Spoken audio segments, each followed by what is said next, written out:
So Australian Liam Paro knocks out Montana Love in the sixth round on the undercard of Devin Haney versus Regis Prograis. Now, you might have thought that Montana Love, after his last performance against another Australian in Stevie Spark, would have learned his lesson because he came into that fight with Stevie Spark with a very disrespectful attitude towards his opponent, a very dismissive attitude, and he had a rude awakening. He not only got dropped and hurt, but he was basically on the brink of getting knocked out. And rather than have that happen to him, he got himself disqualified on purpose, as far as I'm concerned anyway. Going into this fight with Liam Paro, it was more of the same. He was acting like this is going to be an easy fight. He was being very dismissive of Liam Paro. Now, some fighters will use certain tactics to try and intimidate their opponent in the run up to a fight, such as talking about how tough their background was, the fact that they've been to prison and they come from the hood, yada, yada, yada. They say all this stuff in the hope that they make the opponent start doubting themselves. Like, wow, I didn't come from such a tough background. Maybe he does have my number because he's such a tough guy, right?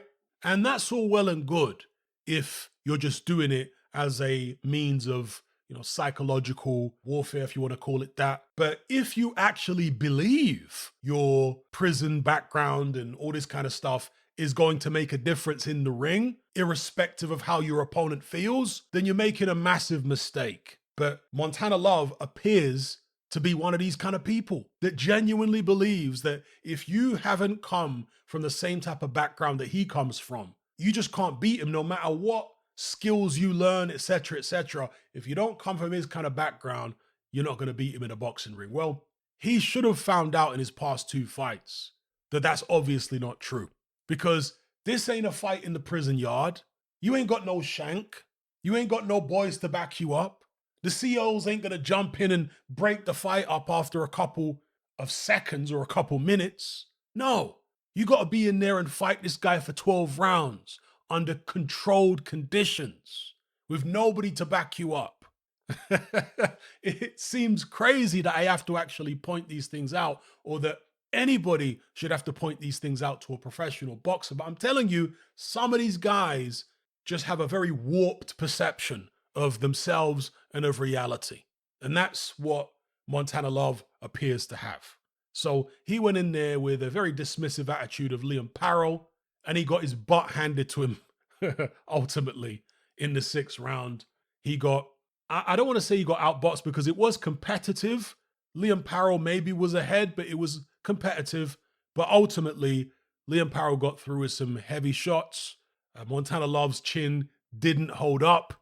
He gets dropped heavily by an uppercut, even more heavily when he gets up, put down again by a big left hand.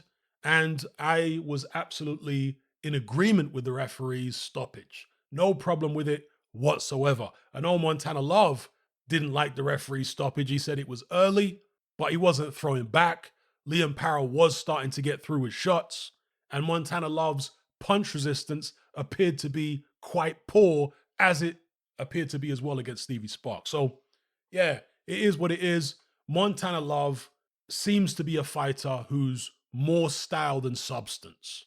He's all flash and mouth and all this type of stuff, but in terms of actual ability, when the going gets tough, doesn't seem to be there. He punked out against Stevie Spark. Let's be real. Punked out. Rather than biting down on the gum shield, he did a Zab Judah. Get me out of here. Like that. I'm a celebrity. Get me out of here. And he ain't even a celebrity. So that's my take on that fight. Good win for Liam Paro. I mean, Montana Love had this rivalry with, what's the guy's name now? Richardson Hitchens. And they were supposed to fight each other. Montana Love pulled out. So the writing was probably on the wall then for Montana Love's career, right? Because they've made that fight and then he's backed out. And this is off the back of that fight against Stevie Spark. So I think Montana Love thought that Liam Paro was maybe an easier touch than Richardson Hitchens, but clearly not an easy enough touch. Liam Paro looking like a good fighter. I'm not trying to diminish his ability at all. He scored a great knockout over his countryman Brock Jarvis in his last fight. That was back in 2022, been out the ring a long time. Comes back and secures a great knockout win over Montana Love. onwards and upwards for him. It's going to be very interesting to see him in the mix at world level at 140 pounds. Let me know what you guys thought about this fight with Montana Love and where you see Liam Paro going from here. As for Love himself, the future doesn't look very bright. If he's ever going to do anything in boxing at all, he needs to sort his attitude out. He's not the guy he thinks he is. This right here will make or break him. Anyway, I'll leave it there.